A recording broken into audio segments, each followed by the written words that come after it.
Okay, it's turning on. Cool.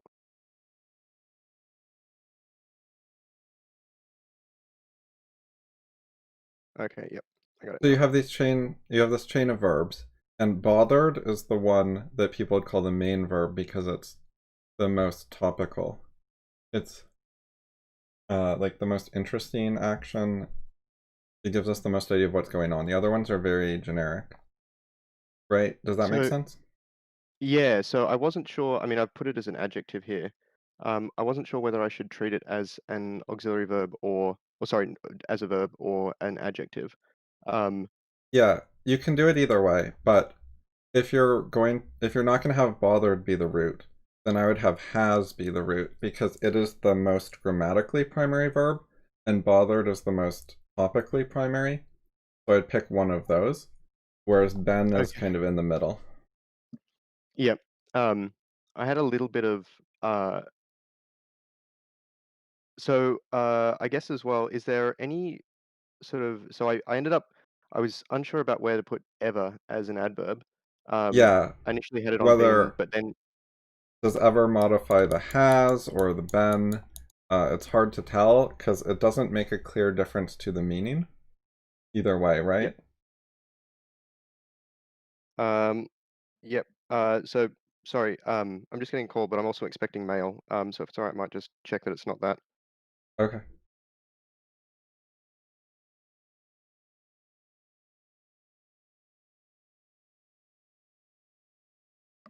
Oh, that didn't matter.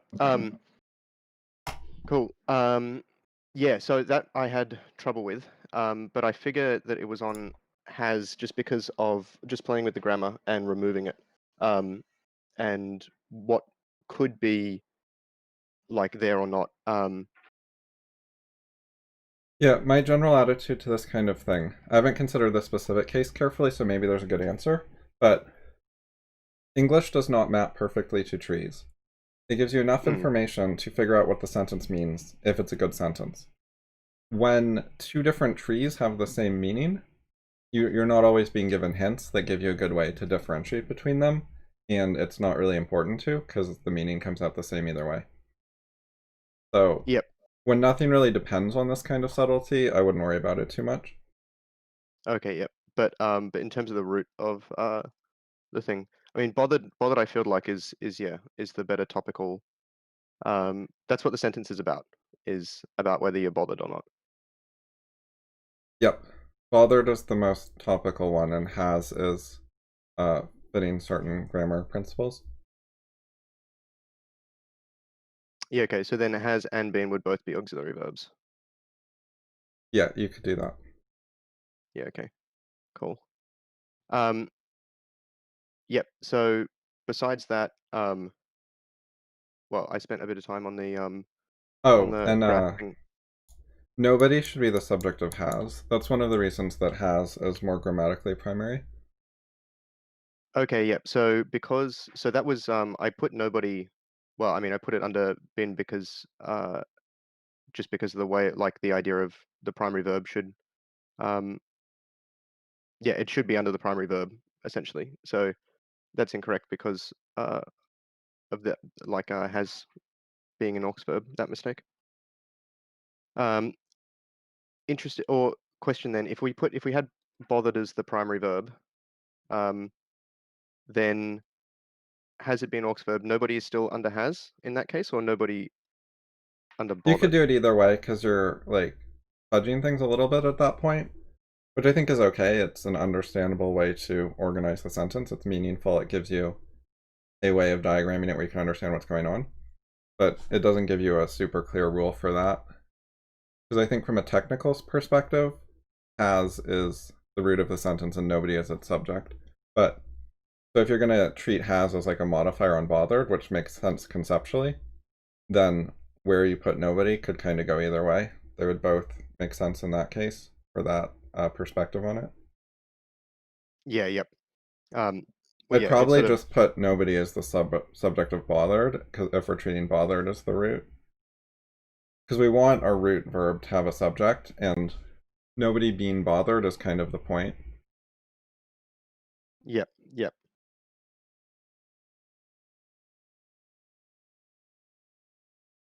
Okay, cool. I'm just making a note to fix it up later. Um, yeah, so besides that, um, I spent a bit of time on the just getting the trees sort of working so that it would be much easier to um, visually sort of see what everything was, and that works for the most part. So I'm pretty happy with that. Two, Um, two stop is definitely infinite. I think it's an infinite. Wait, let me think about this. w- yeah, I originally thought of it Oh as a wait, no, it's preposition. not. I don't think it is.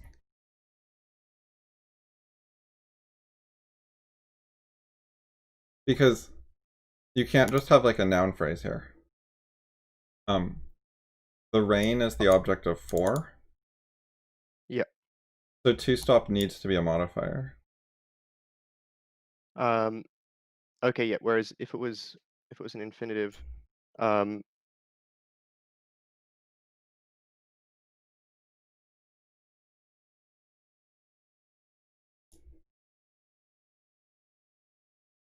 so infinitives can be, yeah, we've got like noun infinitives and adjective infinitives. Um,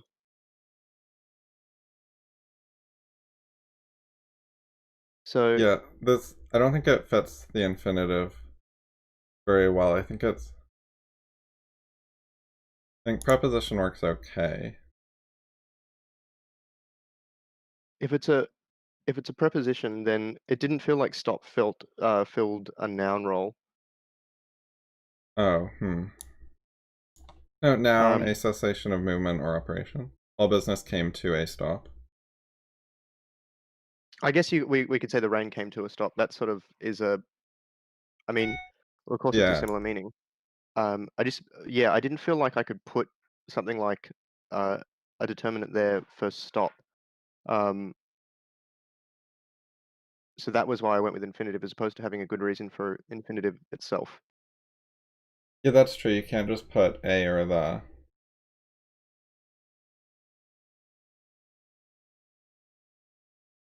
I mean, he was waiting for the rain to come to a stop, um, Hmm. but then we're putting another verb in there. I think is come a verb. It could be an infinitive with the rain as its subject. So then the object of for is the entire infinitive phrase, the rain to stop. Yeah, okay.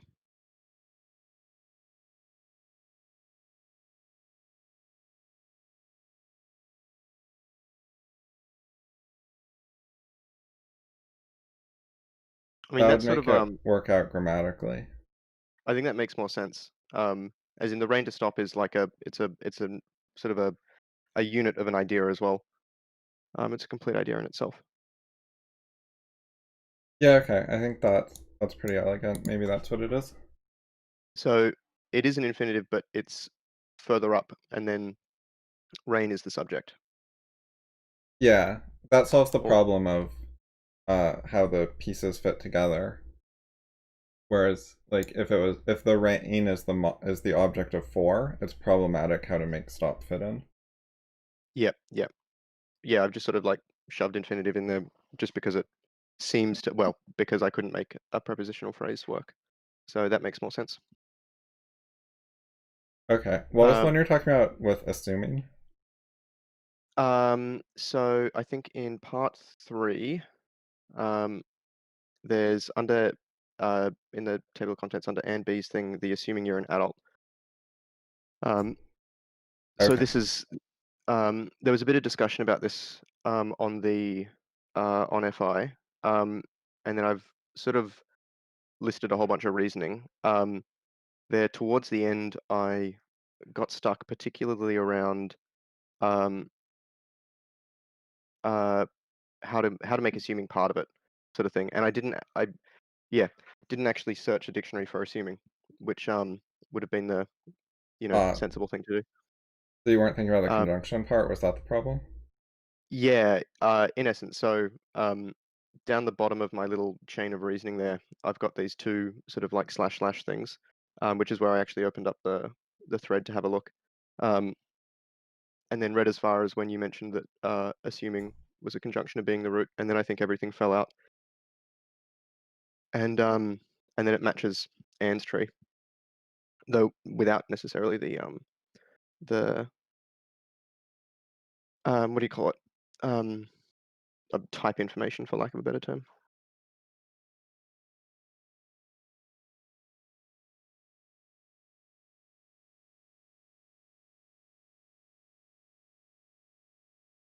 Yeah, one thing that's a little odd here, I don't know if this is the software or you, but you have there adverb as the first child of R. No, so I put that in the tree. You can see in the S expression. Oh, Um, okay. it yeah. So sometimes I've done that, like to get it out of the way. And I mean, I guess yeah, to sort of get it out of the way and uh, sort of move it closer to the verb, because there's then this like giant chunk of um, uh, yeah, Oh, there are some things. yeah, I see what you mean. If you're gonna do that, I would suggest indicating which one is the subject because you're not indicating it via first child equals subject. You could put a Yeah, label on okay. it. Well, the in this case, like the verb are um, only has like the two children in the tree are like the adverb and things. Um, and so there's also off the right hand side of things, there's this just adjective clause, which was meant to be like the entire subtree from things down. Yeah, I think Is what's an going object on clause. here is that it's not a linking verb. So be or is has a non-linking version, which means exists. So things is the subject, and it basically means things exist, and it's not being linked to something. And there is a like a stand-in word for a weird ordering, because the subject is being placed after the verb. Yeah, I sort of I mean, this doesn't entirely. It was sort of I managed to like get the right form apparently, but it doesn't entirely grok yet in terms of the way that there works. Like I was surprised that it was an adverb, and I didn't really know how to deal with it initially, because something like a determinant would feel, which I guess if it's a determinant like on a verb, then that'd be an adverb anyway. Um, It's just this very specific meaning. Usually there is slash there are used to indicate the fact or existence of something. It's they're actually just treating it like a special case in this dictionary. If we look at other dictionaries, I wonder if they'll do something different, like an older one. yeah, I almost always use the Google Dictionary, by the way, just because it's um, well, because there's no app on Windows that I've been satisfied with. Um, so in this case, they just say an adverb or an exclamation, but that's obviously not the case. Yeah, so if we go back to the 1828 version of Webster's, they say in composition, there has the sense of a pronoun, as in Saxon, as thereby, which signifies by that. So they only mention adverb, but they're specifically saying it's used like a non-adverb. Yeah, okay. So it's been acknowledged to be a weird word for a while. Yeah, and we see that here, used to begin a sentence or before a verb, sometimes pertinently and sometimes without signification. So sometimes you put it before the verb with a purpose or not a purpose. Yeah, okay. What's signification mean in this case, by the way? Um, Significance, I oh, okay, think. yeah.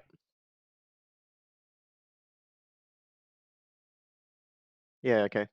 Um, good to know that it's a weird case. Yeah. The way that I figured out, or the way that I'm trying to remember assuming, by the way, is that I could just replace it with if. And I know that if is a conjunction. So, like, if you're an adult, there are some things you're already good at judging. Makes just as well, it's a slightly different meaning, but just as much sense as a sentence. Yeah, so another thing about this one, right here, there's an implied that there are some things that you're already good at judging. Does that make sense to you? Uh, yeah. So I guess because like that is implied so often, I don't think I spotted that uh, at all. Yeah, Um, it's not a huge deal in general, but when you look at the tree, the reason I noticed it is I just saw you have this noun here, and then it is linked with a verb under it, and that is not a standard pattern to have a verb with a noun for its parent. okay. Um, And also, if you look at it, it's looking like there are two clauses, so you need some sort of conjunction type word. yeah, okay. So that is acting as a conjunction between those two clauses. Um, Yeah, specifically a relative pronoun. so there are some things, and then okay, a relative. Is a relative pronoun a conjunction or It has a like conjunction role. It's a poor name for it, but it conjoins a modifier. It makes a clause function as a modifier. okay?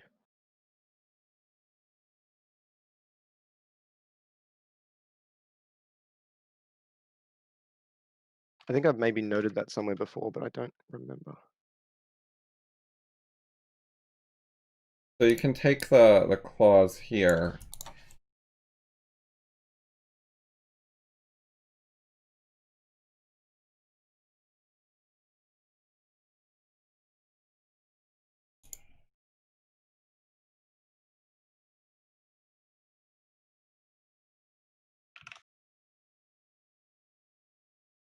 Actually, it's not a relative pronoun here because we have a subject and we have an object. It's you are good. So it's just a subordinator or conjunction type role. But it is, again, it's making a modifier phrase, and it's awkward to treat it as a conjunction in the regular sense. Let's see if the reordering trick works, though.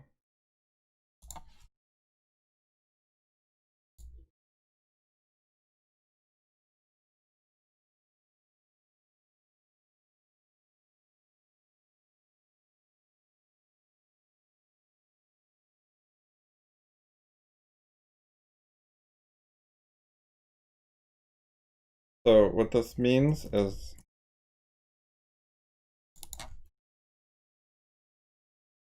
the meaning is something like this. Assuming you're an adult, there are some things, you're already good at judging those things. Yeah. So the Um, that has the double role of standing for the object of judging and also the semicolon or the conjoining part. I think that's what's going on here. yeah, no, that makes sense. It's sort of it feels odd to say, assuming you're an adult, there are some things. I mean, it almost makes more sense to say there are some things, and then assuming you're an adult, you're already good at judging those things. It's sort of I guess because the sentence is highly self-referential, so so you can't really Yeah. separate it as individual sentences to make too much sense. Yeah, this came out inelegant. It's just a way to try to figure out the content. Yeah, yep. The other thing you can try to do is treat it as a subordinator or modifier thing. So there are some things, things modified by, you're already good at judging. So here the that has two roles again. One, it has to stand for those things in the clause, because we do need a noun here to say what we're judging. And second, it's transforming the clause right after it into a modifier.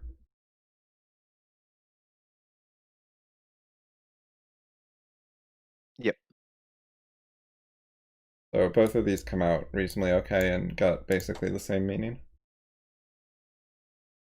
Um, yeah.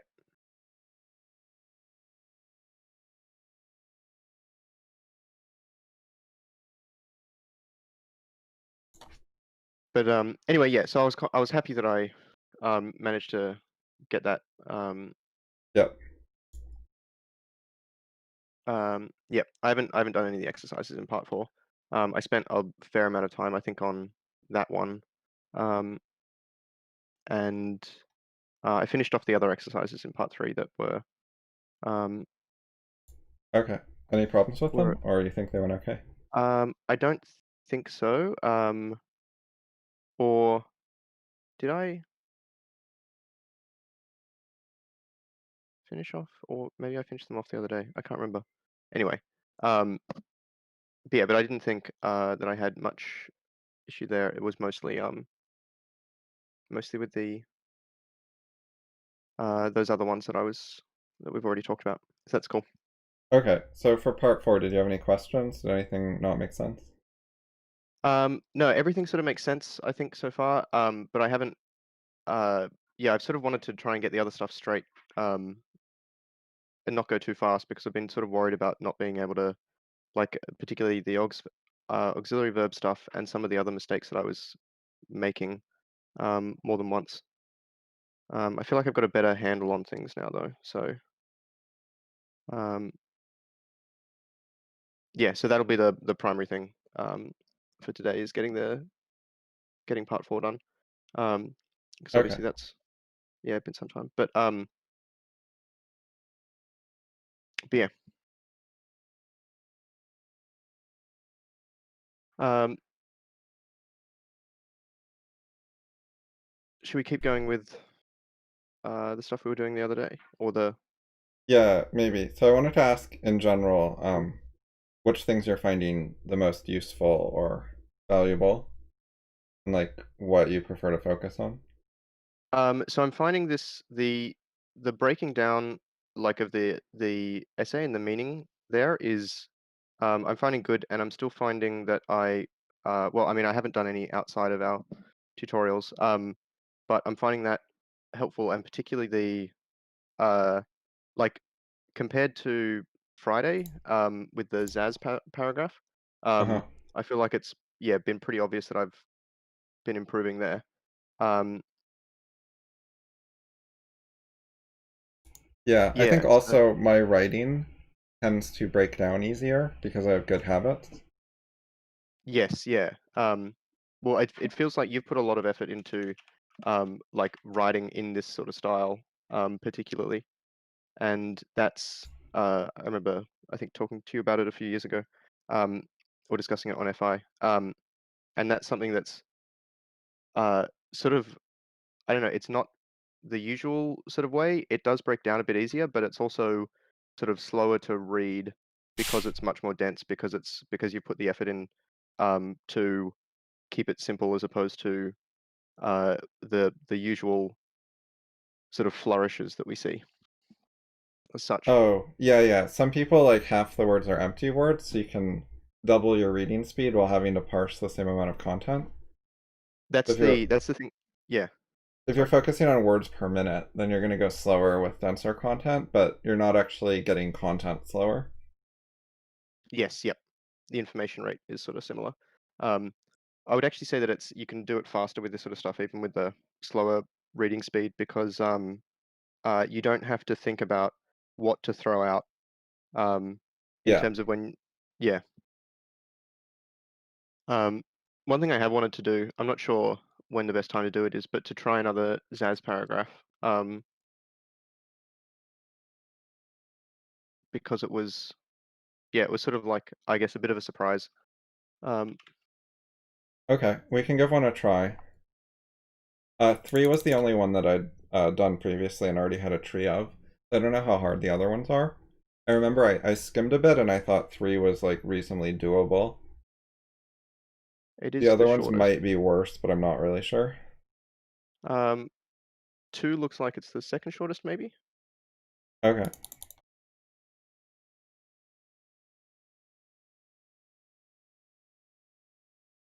Um, Long first sentence. Let's see if we have a decent number of sentences. Yeah, the next two are shorter. We got four sentences plus the heading. okay, yeah.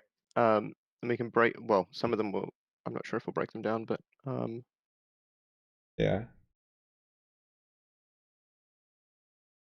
but yeah, but I feel like this stuff is particularly useful because so not only am I like getting far more of a sense about like the structure of information within a paragraph, but like I'm understanding at a deeper level the way that other people have structured things um, more so than like yeah any other time that I've sort of studied this sort of stuff. Um, and so I feel like this is yeah feels very meaty as a subject and benefit.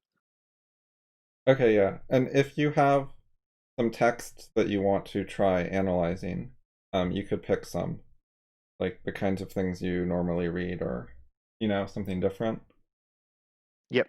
No, I'll try and I have thought about some of the stuff that either articles that I've got on my reading to-do list or things like that. Been thinking about trying that sort of stuff. Um, I'll try and yeah, um, sort of bookmark Yeah. some stuff with good paragraphs for it if I find them. Or if you've had like a And debate with someone, those are more advanced in some ways to break down, but kind of important to figure out how to do that. yeah, well, there is like, I mean, one thing I was thinking about is whether it's worth trying to break down some of my like some of the things that I've written in the past to because it'll maybe make the mistakes that I've made more obvious. Um, Yeah. Yeah, that would work too. um, Preferably yeah, something on 'cause the more recent side so you still identify with it reasonably. yeah, I haven't. I mean, that's one of the things I feel like I haven't really written much in the past, sort of like 2 years. Um, yeah, maybe for Well, a yeah, variety of we reasons. could try something 2 years old and see how it goes. Um, yeah, that's probably not bad in that that was sort of around the time that I was posting to FI um the first time. But yeah, so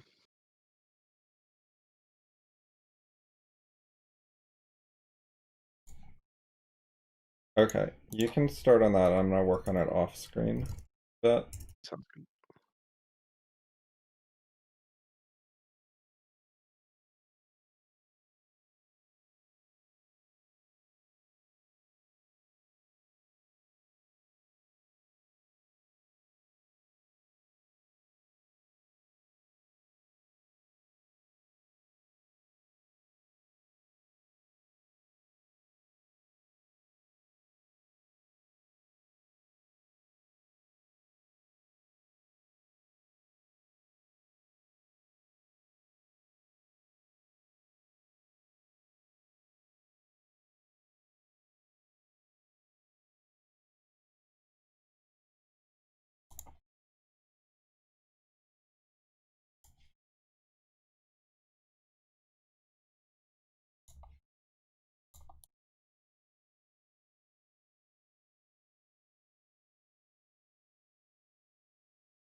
All right. I think I've.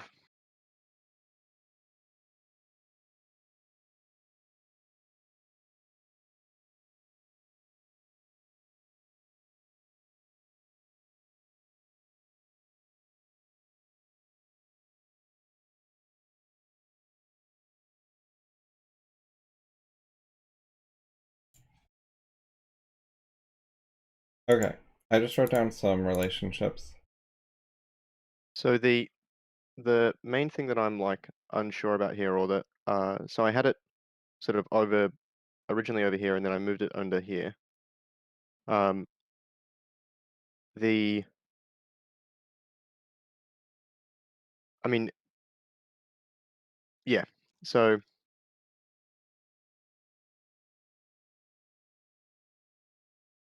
thinking about what we were talking about yesterday with regards to like primary, like connecting it to the most root node. Um, while it is like directly under this, it sort of directly follows on from this idea of a wall, um, and is an expansion on that. So that's why I've sort of put it under here. So I'm not sure that putting it out by itself is actually the right thing, but that's the main thing that I'm uncertain about, I think.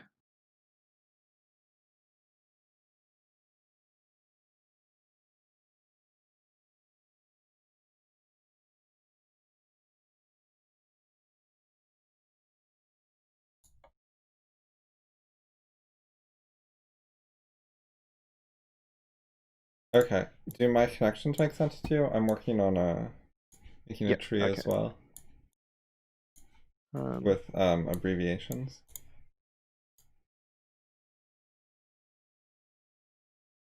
um, okay. So,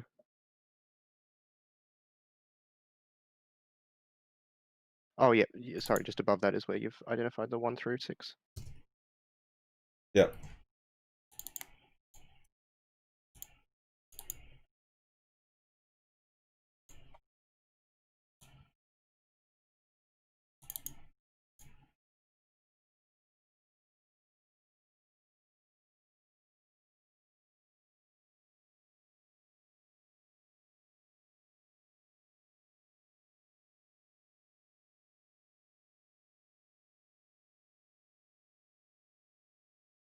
Okay. Yep. Um,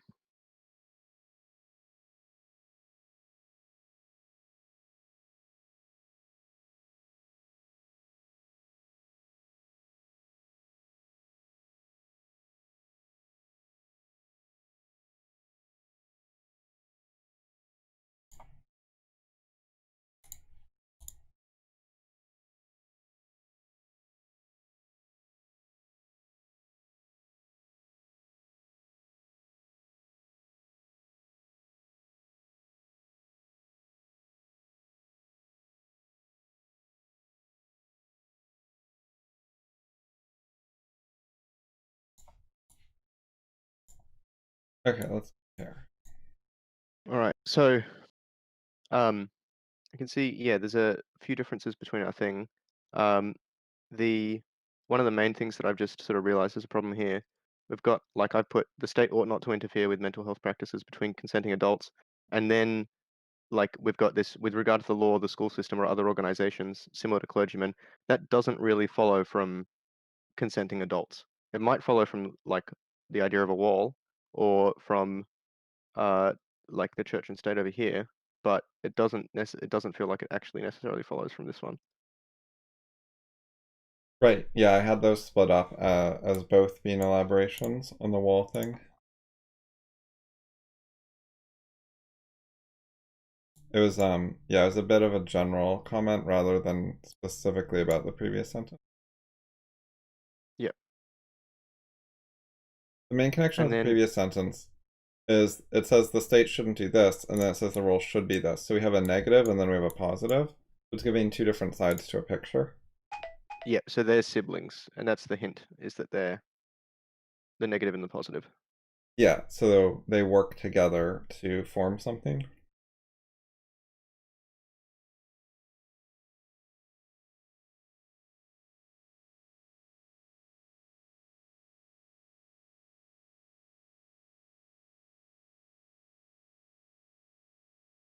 So yeah, these two go together with the corollary thing. One leads to the other. Yep. So he's telling us his premise. He's not going to argue. This is one of his main points, but he's not going to argue it in this paragraph. And then Yep. it leads to this other related point. And then corollary leads fairly directly to the wall thing, which is fits the original sentence order, where you get the So corollary immediately before the wall. so you would have uh like primary function of psychiatry, um, have that as a sibling um of the first sort of node, and then these guys underneath. No, that's not what I did. No, okay, all right. So there's a link there that's pretty direct. What I ended up doing very quickly was just adding an extra arrow to mention that link. So I thought that the wall claim has two elaborations and one reason. And the reason comes in two parts. There's like the initial reason plus its corollary, which form a group, which help build up the wall idea. Okay, yep. And then there's also this direct connection between these two parts, so I threw in an arrow. You could probably come up with a reorganization as well to get them closer. Yep. Um,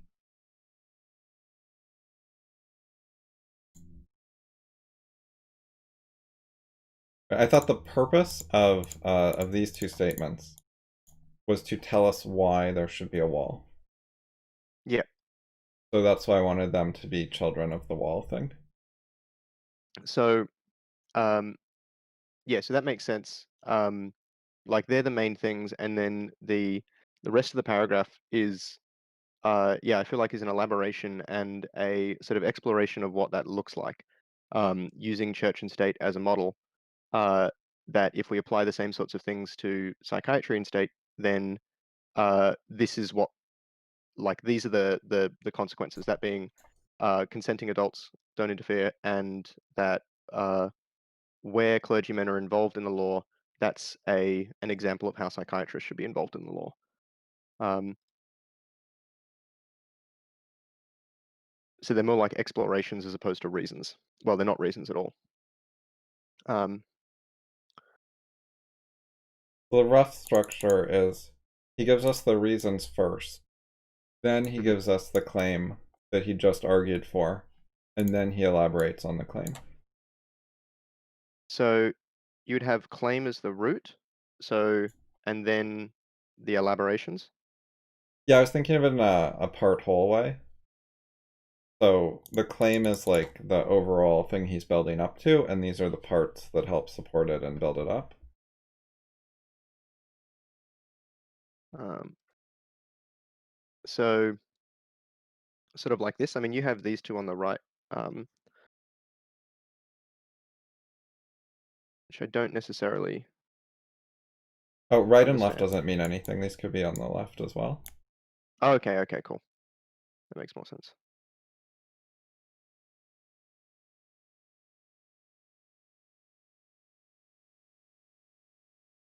Um, you know, I was thinking about that just because of, well, I mean, grammar trees and the order in the thing.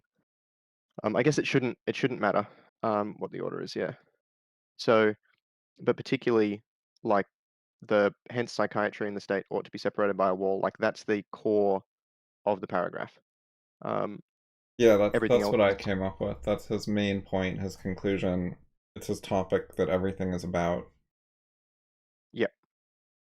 Well, it makes sense in that that's the italicized thing at the front. Yeah, so he doesn't actually start with the topic sentence exactly. Like, like suppose you try to read the first sentence as the topic sentence. You'll find that some of the stuff isn't super related. Like if you take the last sentence, like Yeah, it's yeah. somewhat connected, but it's not that direct. Whereas if No, you you, take the wall thing as central, everything's more directly related. yep. Okay, so I guess this is less bad than it might be otherwise because of the italicization of separation of psychiatry and the state at the as the first. Um, Oh, yeah. Right, he gave us what his topic is explicitly as like an extra fragment, anyways. yeah, So there's a topic label. And then the sentence that fits the label the best is this one, not the first one. yeah, yeah. So as like a method for doing this, it's sort of like consider a paragraph as a thing, figure out what the topic of that paragraph is, find the sentence that's most or the idea in there that's most related to the topic, and that should be the root.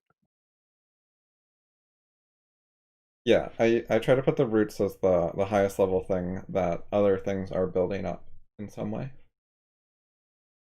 Yep. And another way to think of it is that you want the highest node to be the outline. So you can Yes. imagine collapsing subtrees and hiding them, and you want it to be the details that are getting collapsed so that you can get more of an outline view. So Like that uh if you went oh through yep. and did like 10 paragraphs or a whole chapter or something, you could make a tree for every paragraph. But then you could also collapse the entire subtree and just have like the first node from every paragraph. And hopefully that would get you a decent outline of the whole text, skipping the details. So Yeah, just that thinking kind of about collapsing. I'm just wondering if that part like if my chapter one tree passes the thing. Um so sort of in terms of what's chapter one about, so something about living a full life, um, then in what way does thinking like a true scientist enable a person to do that? Yeah, Um, that's working well so far as an outline. perception, how do we do that? Brain power isn't an obstacle. I guess there's a bit of implied stuff about like how do you do this? Something about brain power down here because, and then complex reality is simple. That's setting up chapter two, so it's not Yeah, too important for that. No, that it works. worked Yeah, okay. And also you don't necessarily have to collapse like everything. all You of them. could say like this is a keynote or something and like collapse the stuff under it, but like keep a few specific nodes underneath here and Yep, there that you think are like particularly help flesh out the tree. yep.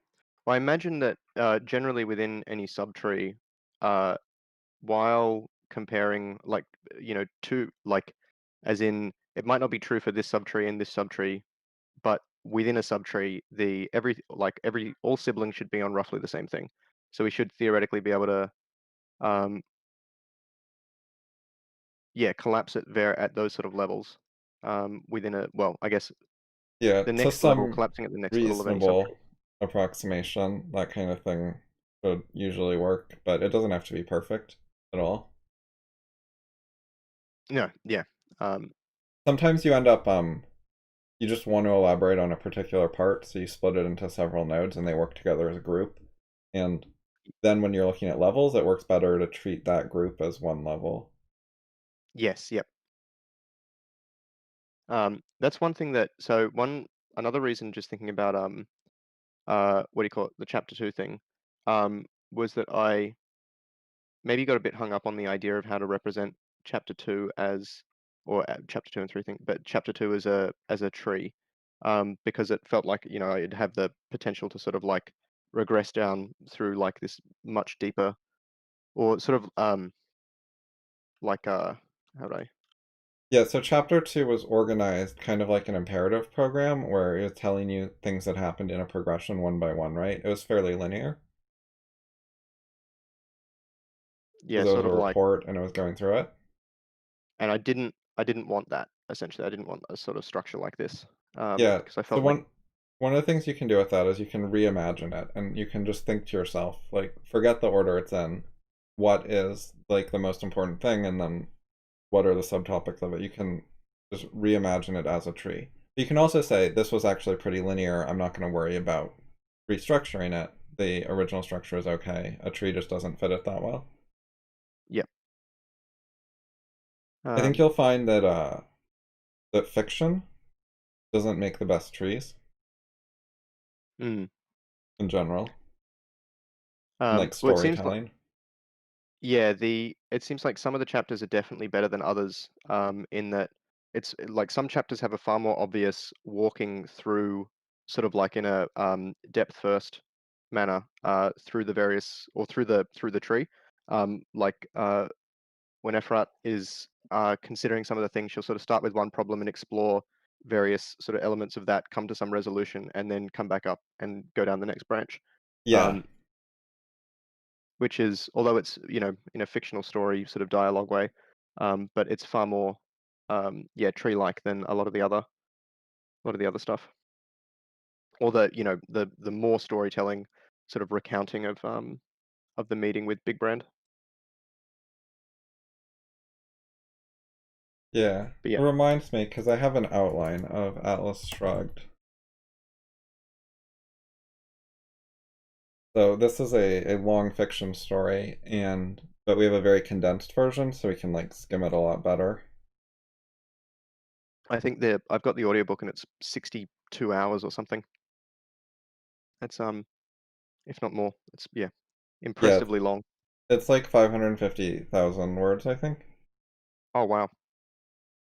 Yeah, It's yeah. they printed it in small print on like roughly the max size book they could make Um, without going yeah, into no, multiple volumes. I bought a paperback thing that's, yay thick and, tissue paper thin paper. That was some years ago. A cat ended up eating half of it. Oops, Anyway, oh gosh. so you could definitely find connections between different parts to give it some structure.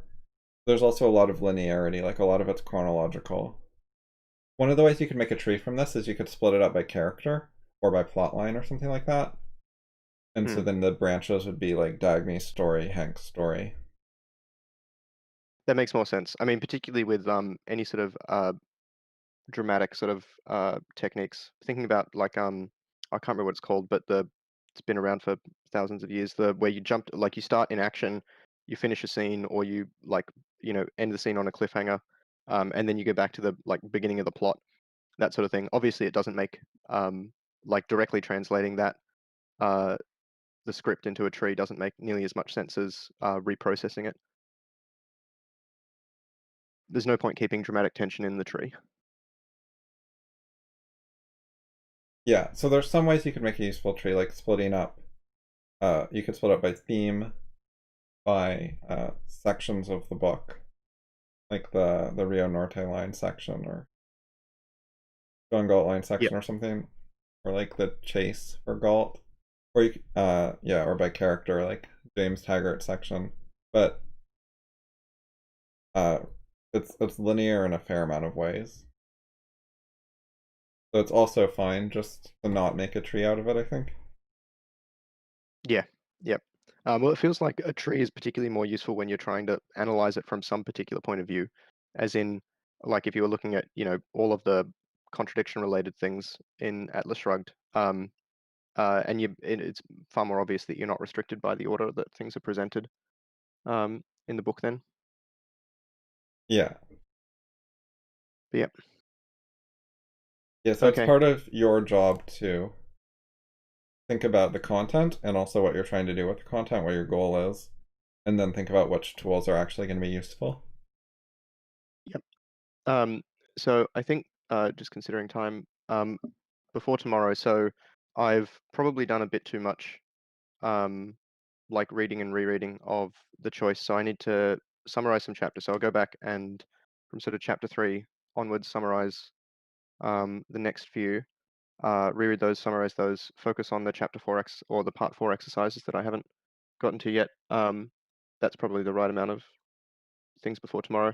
Um, yeah, I've ended up listening much more, well, not much more ahead, but I've definitely, uh, yeah, favored that over actually processing the writing into a summary. So that feels like the right thing to do there. Um, yeah, cool. Have you looked at any of Efrat's notes yet to compare to yours? No, that's actually something that I should do. Yeah, looking at the notes at the end. So uh, yeah, I'll do chapter 1, compare the notes there, and then sort of oscillate between them. Um, I think that's probably the best way. Yeah, I think her notes are good in general, and there's the diagrams, which I Yep. like. So I might once I get a feel for her notes and diagrams, I might try and uh, like like as a way to test my understanding, start trying to predict what things she would be including, so that like as in even if I didn't think something was important, make sure that I capture all the details that like both I would think is important and that she would. Um, just that I can see myself leaving things out, particularly because of like my prior understanding about various things like complexity, and you know how to measure the complexity of a system. Um, Uh-huh. so doing that, and then any diagrams, I might not go into as much detail as the first chapter because I feel like maybe this was. I don't think she had nearly as much detail in Yeah. in the diagrams that I saw. Um, but I'm not sure. Well, I'll see if I can get a sense for what sort of things she focused on with those diagrams to Yeah. yeah As a general rule of thumb, you can try to go into more detail the more difficulty you're having, or like the more you have a reason to go into detail. yep. The less clear the idea is, or things like that. Yeah, like Yep. if there's something you want to understand better or explore more, then work on it further. Cool. Yep. No, that sounds good. All right. Well, I'll catch you tomorrow then. All right, bye.